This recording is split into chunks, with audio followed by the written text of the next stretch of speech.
Today's home inspection is on a resale property, and I'm excited to work for this customer because they are a fellow military veteran. Inside the attic area, this is the air handler and furnace unit, and in the secondary water catch pan, that is full of water.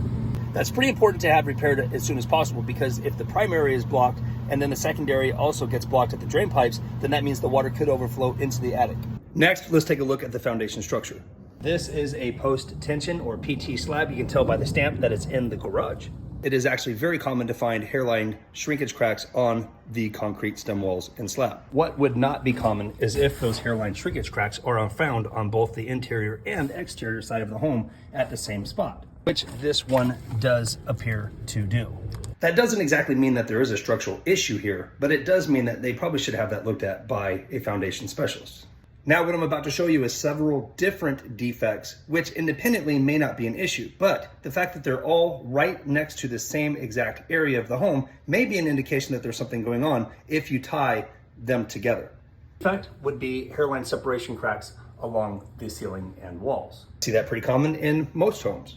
And right below those hairline cracks at the ceiling and walls is some extreme lippage on the flooring tiles. Now, the home may have been built like this, but I do want to call attention to that if it may have something to do with the ceiling. And right next to the tile lippage is actually some hairline cracks, not just on the tiles, but also in the grout of the tiles, and it extends for quite a few feet.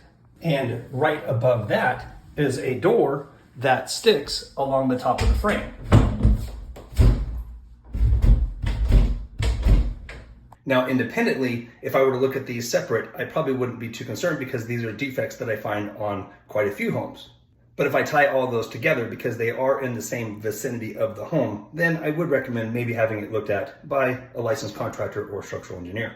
And at the rooftop area, there are quite a few, meaning probably about 20 or 30 broken roofing tiles, flashings that are not secured down properly, some damaged mortar caps, more broken tiles, more broken tiles, and more, and more, and more. Some plumbing vent flashings that are done incorrectly. You should not be able to see the top of that pipe. It should look more like this, not like that.